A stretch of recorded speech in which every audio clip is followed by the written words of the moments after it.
Polestar is the all-electric Scandinavian luxury brand that certainly marches to a different drummer when it comes to product redesigns and refreshes. Case in point, this 2024 Polestar 2. And really, every Polestar 2 before it as well. Because rather than bottling up changes and releasing a whole bunch of changes after a few years, Polestar decides to change things pretty regularly. Last year, we had a front-wheel drive Polestar 2. This year, the front-wheel drive is dead. The only single motor model has its motor right in the back. But we also have new motors across the lineup and a new battery pack, new front end design, and some tweaks to the pricing and packaging as well. So if you haven't driven a Polestar 2 lately, especially if you drove one last year, didn't like the front wheel drive model, or drove one 2 years ago, didn't like the all-wheel drive model, you might want to drive both of them again.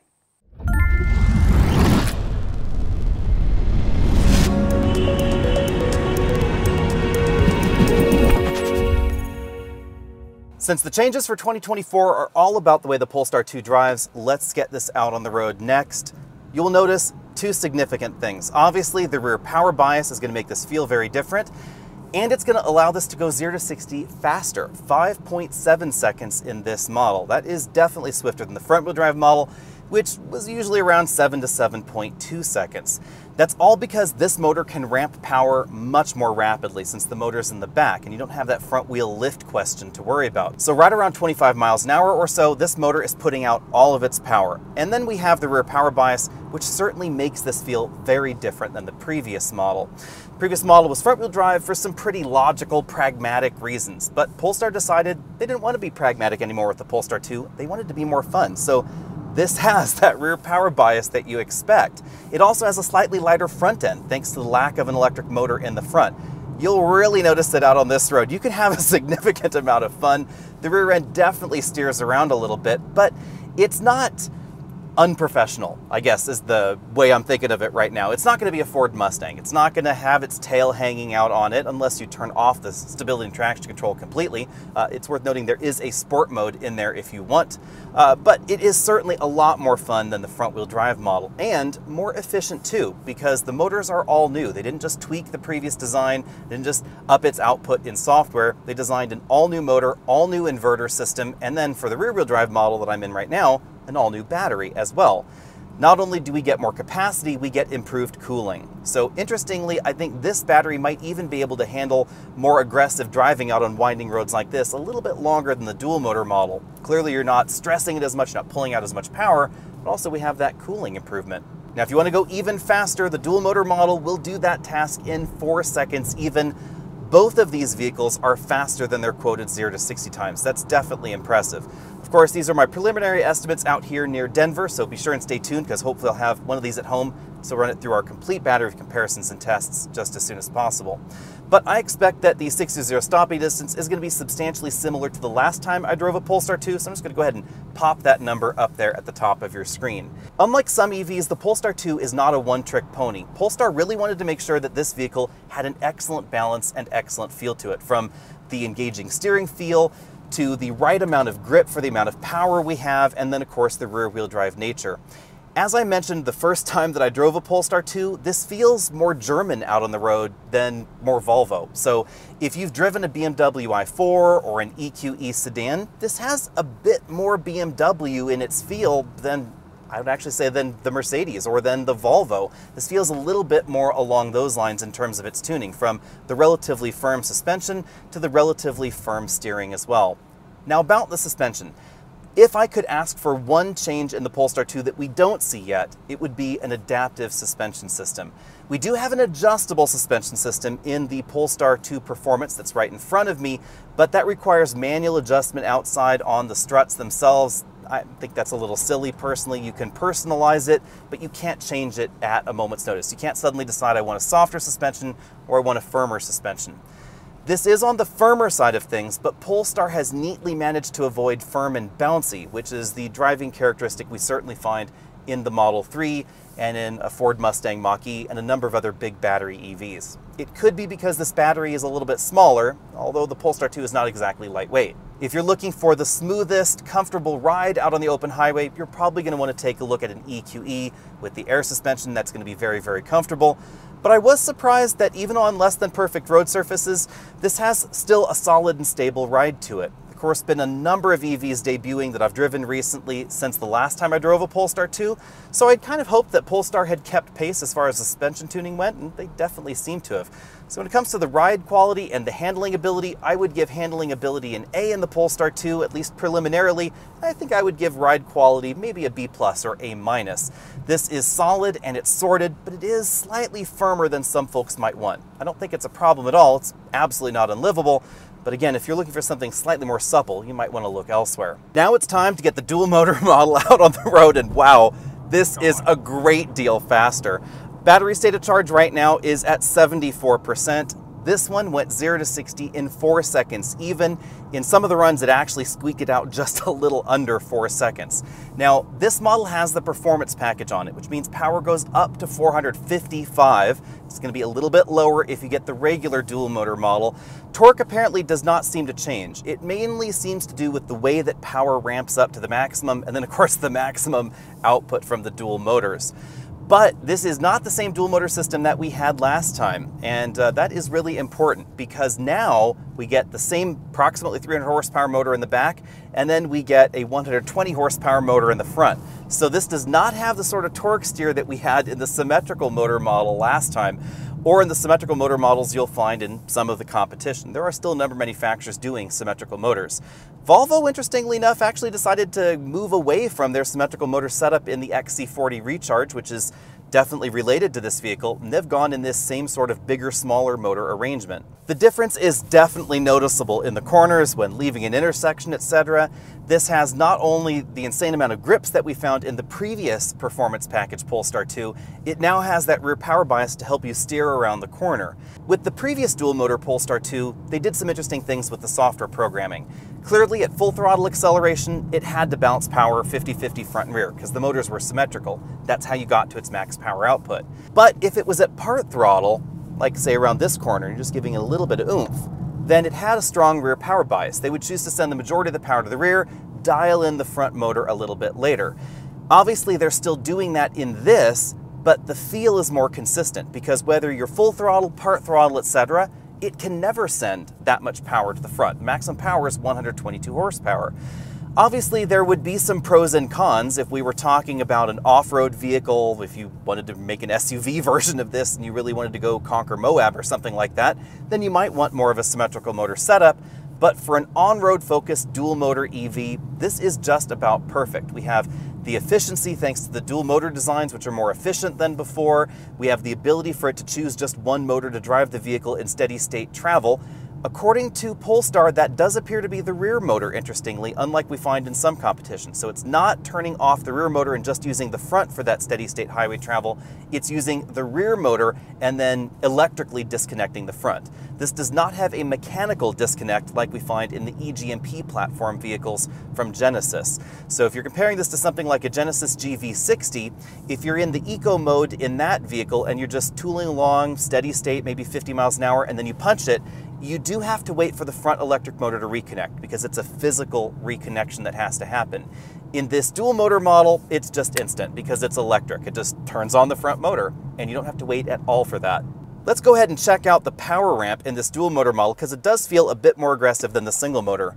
It appears that, actually it's pretty similar, right around 24, 25 miles an hour, that's when all the power is coming out of the battery. Now let's talk about efficiency, because clearly that is a divide. The dual motor model, it's going to be heavier, it's going to be less efficient because we have a bit more drag from that motor. And then if you get the performance package, we have more performance-oriented tires. Those are not going to be as efficient. So range could drop as low as about 260 miles in real-world driving, or it could be as high as 320 if you get the single-motor rear-wheel drive model. Most versions of this dual motor setup are going to be right around 275 miles an hour as far as the EPA range goes. But real-world range does appear to be pretty impressive. 23 to 25 kilowatt hours per 100 miles. That's how Polestar chooses to talk about fuel efficiency rather than miles per kilowatt hour or watt hours per mile, etc., like some manufacturers do. But that translates out to a low of 4 miles per kilowatt hour, which is pretty darn good for a modern EV, all the way up to about 4.5 miles per kilowatt hour on average in regular driving. You can go further if you're particularly gentle with the throttle. The rear-wheel drive model is, of course, going to be longer range and more efficient, but this dual-motor model is surprisingly impressive even when it comes to that relative efficiency score. If I go to the range assistant now, clearly driving it hard here, we're dropping down to nearly 2 miles per kilowatt hour, but that's been 0 to 60 testing it, driving it hard around these mountain passes, and of course using the air conditioning where it's almost 90 degrees outside. So this is definitely a solid performer when it comes to its efficiency scores. Even though efficiency is up on the dual motor model, charging rates are not up, and that is one thing to keep in mind. This still has a charge peak of about 155 kilowatts when DC fast charging. It has the same 11 kilowatt AC onboard charger as the single motor model, but DC fast charging is going to take about 10 minutes longer to go 10% to 80%. The single motor model, they made a pretty drastic change. Not only does it have a bigger battery pack, but thanks to improved cooling, it can do 10% to 80% in 25 minutes as far as the low. That's the best charge time available, assuming all the stars align, of course. That is a peak of about 205 kilowatts. That may not sound as impressive as the 250 kilowatts that we find in a lot of modern Teslas, but the average charge curve appears to be slightly better, giving you a slightly faster charge time than some of the Model 3 formats. Now, charge reliability, that's a different question, but charge times, those are very solid in the Polestar lineup, at least if we're talking about the single motor model. I've jumped back in the single motor model to talk about efficiency. It's been pretty impressive, to be honest, during the day that we've been driving the Polestar 2. Tommy Micah from TFL and I have been driving these models back to back on the exact same road surfaces, so we could see more or less what the range difference is between the two models. In our preliminary testing, it looks like the dual motor model is going to be solidly capable of about 260 miles of range, even with the summer tires that model has on it. Real world range is probably going to vary between 250 and 270 miles, depending on the options you get in your dual motor model. In the single motor model, 300 to 320 seems perfectly reasonable. In this model, initially during the day, we were averaging about 22 to 23 kilowatt hours per 100 miles. That's the way that Polestar chooses to list their fuel economy here, and that is nearly 5 miles per kilowatt hour, somewhere up in the high 4s. That's definitely a respectable number, and even driving this harder out on winding mountain roads like the ones that we've been on, the efficiency has only dropped down to about 3 to 3.5 miles per kilowatt hour, most of the time solidly right around 4. That's thanks not only to the new motor design, but also updated inverters and the improved cooling in the battery and additional software tweaks everywhere in the vehicle, because Polestar has really been aggressive at their over-the-air software updates when it comes to drivetrain functionality. They haven't just been updating the infotainment system. But now's a good time to talk about the infotainment system, because we do have some ways to adjust the drive modes here. I'll talk about this more a little bit later in the video, but we don't have true drive mode changes in the Polestar 2. We can adjust the one-pedal drive, we can choose off, where it's pure coasting. This is actually the mode that I like the most. No regenerative braking when you lift off the throttle. You have to put your foot on the brake pedal to get regenerative braking. This has a full blended braking system. This is not like a modern Tesla or a Rivian, where the only braking you get is when you lift your foot off of the accelerator pedal. That's why this is called blended braking. It blends those two sources. What Tesla calls as blended braking, it's not the same thing. At any rate, we then have low, which is moderately aggressive regen on throttle liftoff. It's kind of imitating the average hybrid or plug-in hybrid. We then have standard, which has a much more aggressive one-pedal feel to it.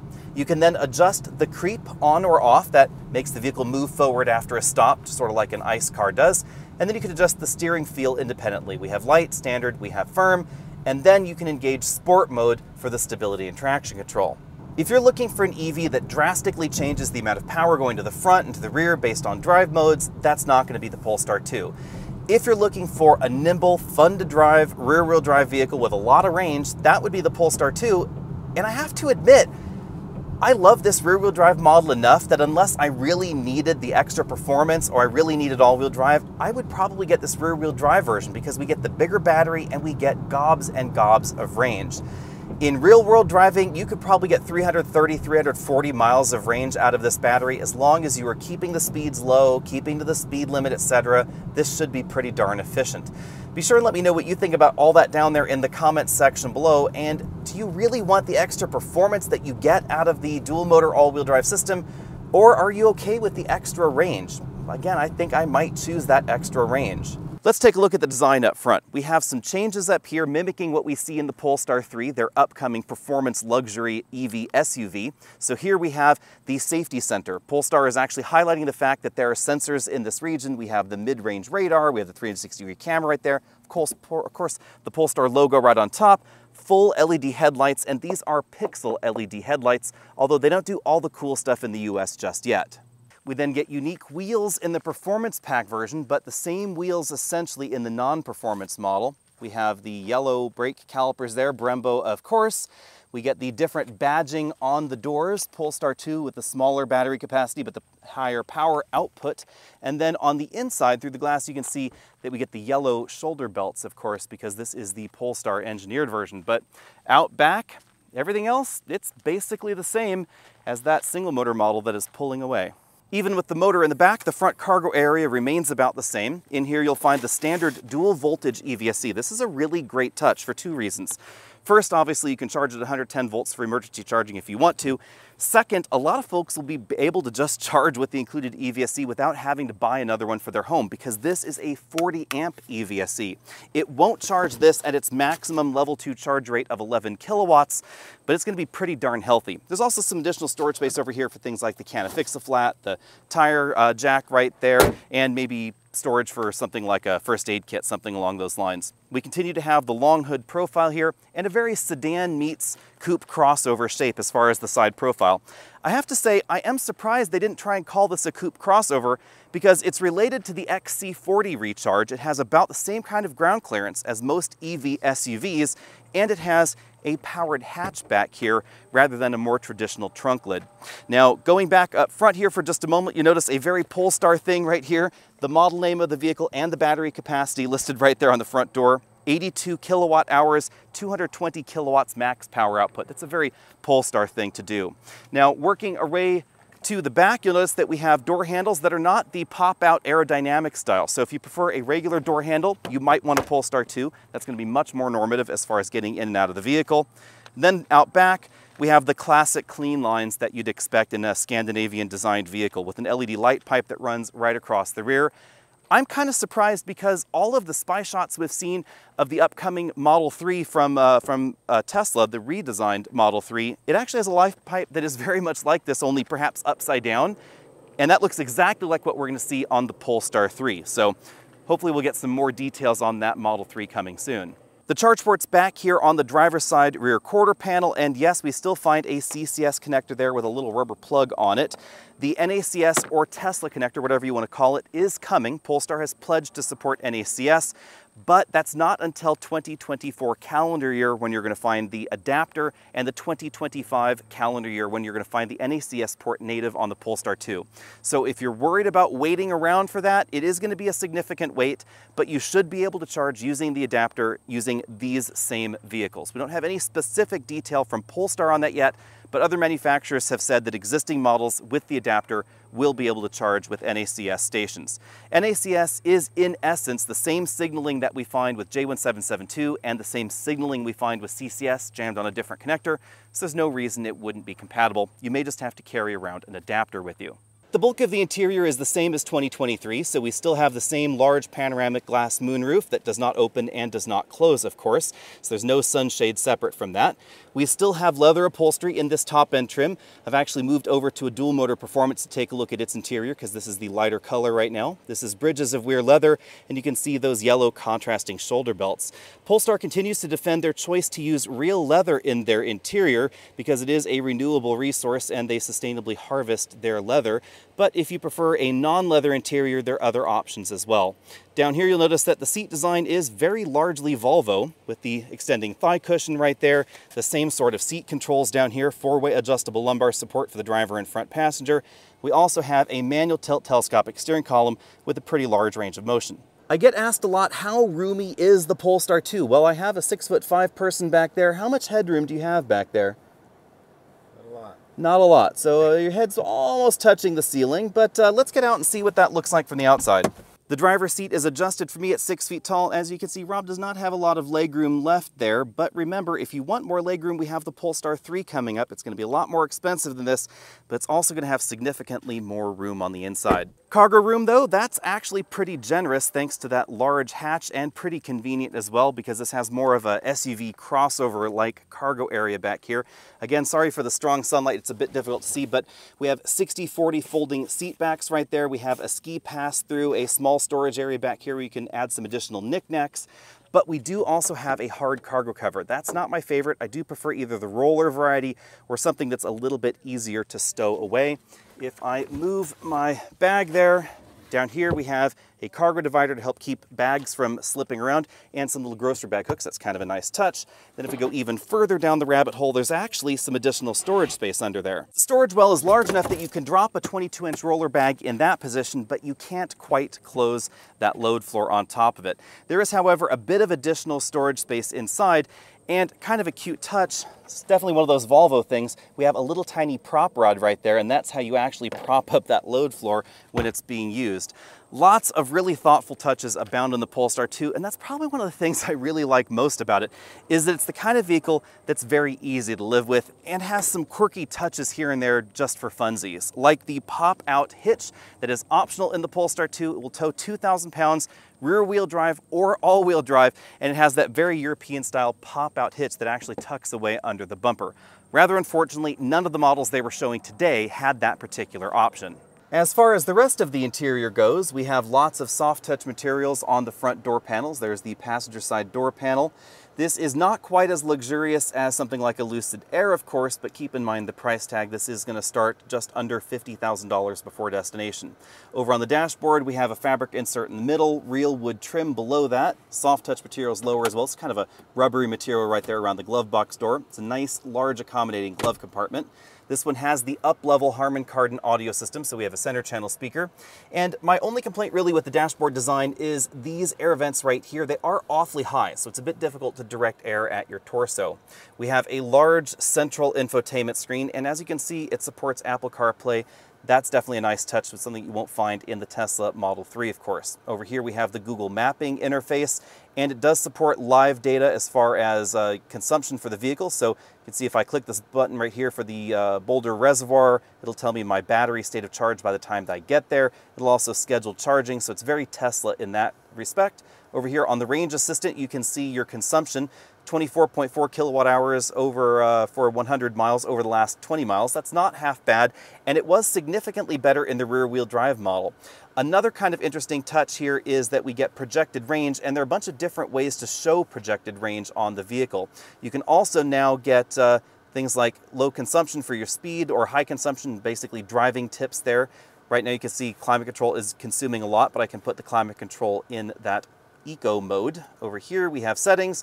So this allows you to adjust the way the range is displayed over here in the instrument cluster, something that a lot of folks have been complaining about in modern Teslas. I can go with either a projected range or a standard range score. Basically, it's just going to calculate off of either the going consumption for the vehicle or more of its textbook consumption. We have the controls for the dual-zone automatic climate control down there, heated and ventilated seats. Ventilated seats are still something you don't find in a Tesla for the most part. Down here we have Qi wireless charging mat, USB inputs, the physical controls for the infotainment system, just a volume power play button right there. Also some controls for the HVAC system. So if you'd rather have duplicate HVAC controls rather than just using the touchscreen, you can do that. We have the Polestar shifter right here. It's a joystick style with a park button. We then have an odd arrangement for the cup holders. You can see one cup holder there just under that sliding armrest. The other cup holder is completely under the armrest. That is something that I really wish Polestar would address, because I think they could have really cleaned up the center console and given us two slightly more usable cup holders. Also kind of interesting, but a little bit difficult to show on camera. Up here you can see we have this Polestar logo. It's actually projected on this glass roof from the projection module right there inside the roofline. The instrument cluster is a full LCD unit, but it's not as configurable as I would like. You can either get a view with the map or you can get a view without the map, in essence. Down here we have the status of the semi-autonomous driving system. It's hands-free only at low speeds though. It's hands on the wheel at higher speeds. Sorry about the sunlight, it's been really bright out here in Colorado. In addition to these two views, you can also pull up a little view of your trip computer to see what kind of consumption you've been getting over the last few miles. Aside from that, everything else is basically the same as before on the driver's side. We have the same 3-spoke steering wheel, very Volvo-like in terms of its feel, with the buttons for the adaptive cruise control system over there on the left side, buttons for the infotainment system right over here on the right. This changes the view for that instrument cluster, and this pulls up the trip computer right there. Then we have a small split bottom spoke right there. It's leather wrapped, nice and thickly padded as well. It's a really great feeling steering wheel. And then from here you can see the rest of the dashboard design. Single binnacle right there for the driver, no heads-up display on top, and then slim air vents on either side for the driver over here, and then of course on that side right there for the front passenger. That large screen has that fabric accent that doesn't quite run behind it. It's actually not an open area there. It actually just stops, then there's a mount point for that screen back there. So how much will the Polestar 2 set you back? Well, for 2024, some versions are a little less expensive, some versions a little more expensive depending on the options and the trim you're selecting. The least expensive is going to be the rear-wheel drive version. In base format, it's going to be $51,300. That includes the destination charge. Of course, doesn't include tax, title, and license. If you want a well-equipped model, such as the one that we're taking a look at here, you'll end up right around $60,750 or so. The least expensive entry point for the all-wheel drive version, which is going to have basically the same motor in the back and that less powerful motor up front, so it still has that strong rear power bias, that's going to be at least $56,700. And if you get one fully loaded with the performance pack and the yellow seat belts and everything like that, you're going to end up right around $72,000 plus some additional options that are probably going to come on a little bit later. Things like the shoulder belts, the different colored brake calipers, etc. Those are options that you can select, or you can just choose the black seat belts if you want. That pricing is pretty in line with a lot of the competition, but certain versions of the Tesla Model 3 will of course be less expensive. And because the Model 3 is built in the United States, it's going to qualify for the $7,500 tax credit on purchase, and this will not, because this is not built in the United States. You will, however, get preferential lease deals because that tax credit can be applied to the leasing on the Polestar 2. And in my quick research, a Polestar 2 does seem to lease a little bit less than a Tesla Model 3, depending on the versions you're looking at. Now, no version of this is going to be quite as fast as a Model 3 performance. So if you're simply looking for 0 to 60 performance, you might want to take a look at that Tesla. But if you're looking for a better rounded vehicle, you should take a look at the Polestar 2. The handling feel, the handling dynamics, everything about it just is the next level above the Tesla. Don't get me wrong, the Model 3 is a ton of fun to drive. It's not a one-trick pony as perhaps it once was back when it first launched. The Model 3 performance is a lot of fun, and it definitely handles well. But it doesn't come across as well balanced when it comes to all aspects of the driving experience like the Polestar 2 does.